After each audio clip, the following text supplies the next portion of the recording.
Salaamaaleykum suñu mbokk internet yi ñuy suivre à chaque fois dans votre émission débat d'idées vous êtes sur la TSN tey nag j'ai l'honneur et le plaisir ma indi leen Amadou Seck un jeune entrepreneur ñu fas yéene waxtaanee situation dëkk bi fi ñu toll ak taxawaayu ndaw yi nan la ñu mën a gérer situation bi en ce moment et après balaa ñuy gën a progresser xaaral ma bàyyi Amadou Seck mu présenté bonjour monsieur Seck. Bonjour, merci beaucoup Kanké kontaan naa trop ci invitation bi bokk ak yow émission bi et gis naa yaa ngi ciy def liggéey bu am solo ci TSN la télévision sénégalaise en ligne di nuyu aussi mbokk internet yi nga xamante ni yëpp dinañ am occasion seetaan vidéo bi. Merci Amadou Seck. waaw man dama bëggoon xam en ce moment situation dëkk bi nan nga ko gisee ak taxawaayu ndaw yi en ce moment.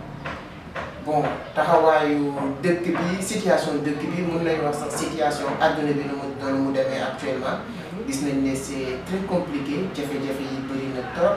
ku si nekk instant yii mu ngi xool nan lay def pour mun a génn si jafe-jafe yi ñuy dund que soit mu nekk les commerçants que soit mu nekk les jeunes entrepreneurs que soit mu nekk n'importe quel secteur d'activité bi nga xamante ni si nit ki nekk di am di góorgóorlu actuellement am na ay jafe-jafe waaye comme ni ñuy faral di wax nag jafe-jafe moom fi lañ koy fekk fi lañ koy bàyyi à chaque fois que mu am ay problème il faut se concentrer maintenant sur des solutions moi je pense que mooy li ñu si mën génn. Et quelle solution que nous proposons surtout avec les jeunes qui sont en train en ce moment de chômer, quelle solution que nous proposons? Bon solution yi ma leen di proposer mooy solution yi nga xam ne ñun au niveau de Vision d'Afrique yàgg nañu ko proposer boo xoolee Covid 19 bi nii daf ñu jox raison si que ne ñu yàggoon bokkoon si ñu yàgg wax ne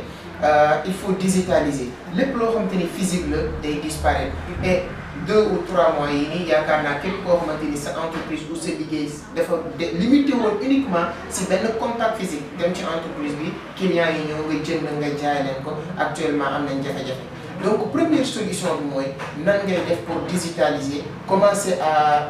xool trouver ay solutions pour automatiser utiliser internet pour jaay say produits ak say services soo ko deful rek je pense que dina am problème benn la ci solution. Ok, digitalisation des activités. Je pense que c'est ce que vous proposez. Mais maintenant lan mooy digitalisation pour que ñi xamul ñu xam exactement lan mooy digitalisation. Voilà luy digitalisation mooy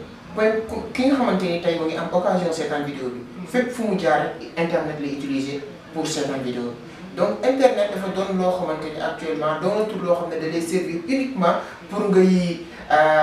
dem di def di rek seetaan ay vidéo yoo xam ne ay divertissement tout simplement non soo xoolee ñi nga xamante ni ñoo gën a réussir actuellement ci adduna bi internet dañuy utiliser que soit muy Amazon que soit Facebook ainsi de suite waxuma ñu brûler ay étapes wax ne coûte que coûte dañuy àgg ñooñ fu ñu toll mais étape par étape. da nga amoon sa benn magasin bu nekk Sandaga wala bu nekk HLM wala bu nekk peu importe marché bu mu nekkoon actuellement amatoo accès ak clients yi amatoo possibilité liggéey bu normal léegi li ngay def mooy créer page Facebook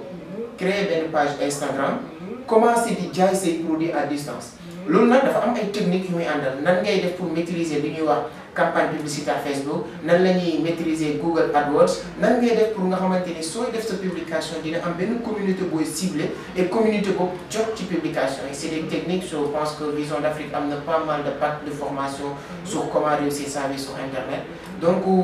pour résumer loolu mooy digitaliser c'est-à-dire lépp loo doon def physique et nit ku nekk bu mu sous-estimer ay compétences am bépp compétence boo am lépp loo xamante ni mun nga ko def actuellement yaa ngi koy def en physique xamal ni mun nga ko digitaliser mun nga ko jaay seen internet problème bi ñeen nit ñi am mooy du amuñu compétence yu ñu jaay mais ci ban endroit la ñu dem pour jaay compétence yooyu seen problème. Comme ni ñu koy observé tamit majorité des jeunes tamit ñoom ñëpp am nañ page Facebook am nañ Instagram yëpp maintenant juste pour le dire de commercialiser maanaam ñu commercialiser activité yi ñu daan def hors internet ñu dugal ko seen page Facebook avec des prises de photos et tout xool shooting dugal pour jaay je pense que c'est ce que loolu la ñu bëgg proposer en ce moment. Voilà loolu laa la bëgg a proposer benn côté mais d'autre côté même boo amul produit yooyu jaay parce que actuellement monde bi fi mu toll bon mu ngi jël benn tournée bu intéressant mais malheureusement dafa am ñu bëri ñoo xamante ni ils sont pas peut-être conscients ou bien informés de ces situations là donc ñooñu li ngay def mooy première chose pour commencer à digitaliser mun nga digitaliser ses produits mun naa digitaliser même yow ses produits c'est-à-dire ma xam ne yow am nga ay produits yooyu jaay am nga entreprise physique mun naa ñëw proposer la benn collaboration soxlawuma say produit lu ma soxla mooy ay image nga jox ma ay prix mu mun a dem commencer ko commercialiser à chaque fois que mu am benn commande mu am nga contacter ñu xool nan la ñuy gérer livraison bi bu ñu livré ko ku nekk mun si béy. Voilà, je pense que ñu bëri ñu ngi koy def Vision d'Afrique mu ngi koy liggéey ak pas mal de personnes ak Events Max 9 bi ñuy jaay nga xam ne ñu bëri ñu ngi leen di permettre ñu commencer si jaay donc digitaliser moo am Facebook aussi wax nga ko sànq am Facebook c'est très important ak page Instagram mais pour digitaliser ou bien commencer faire du dropshipping en ligne nekkul ne da ngay am page Facebook rek limité wu ci loolu non parce que am na ay techniques yu ndaw du lu compliqué nag j'ai l'habitude de dire même ma grand-mère sax suñu ko expliqué woon dina ko mën def donc soxlawul yenn techniques yi soxlawul yenn niveau intellectuel yi pour mën ko def peu importe il suffit rek nga am engagement volonté xam ne business la boo xamante ni aussi patience et persévérance di nga ci mën génn. ok merci monsieur Seck aussi après période après coronavirus bi tamit je pense bien que situation bi day gën a décanté yow loo ci xalaat. Bon, après situation, ce n'est que mon avis, ça m'a fait la man. Après situation, parce que crise, de nous lire, nous sommes des élèves de Robert Kiyosaki. Donc Robert Kiyosaki, pour nous, actuellement, beaucoup de personnes l'appellent le génie de l'entrepreneuriat ou bien le génie de l'éducation financière.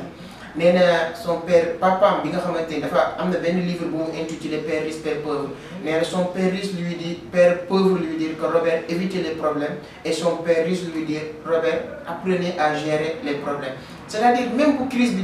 problème, il y a une situation difficile. Et si on est économiste ou bien intellectuel, il y a une crise bidi, crise 1929, 1930, si on compare avec l'Iwara si après coronavirus, c'est incomparable. Donc pour vous dire que l'UNICA est compliqué même coronavirus. Donc situation bi problème bi moi actuellement lan la ñuy def pour anticiper loolu wax naa ko si benn vidéo bu ma def ci suma propre site apprendre à entreprendre li nga xamante ni ay éléments yu disparaître la donc nan la ñuy def pour anticiper tout ce qui est bon conseil pour les jeunes pour que ñu anticiper tout ce qui est marketing relationnel tout ce qui est crypto-monnaie tout ce qui est loo xamante ni business yoo xamante ni le business d'intermédiation yooyu yëpp day business yoo xamante ni dina am avenir et en même temps aussi soxlawul benn budget bu importance pour démarrer ko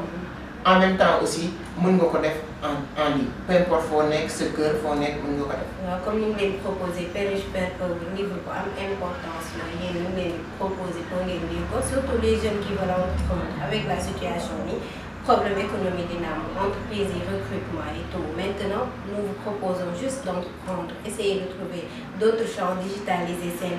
chaîne yi seen activité yëpp seen page Facebook yi ngeen yor Instagram yi yëpp dara xeeb bu leen xeeb dara pour yor nekk ci seen propre activité voilà c'était tout pour votre émission débat d'idées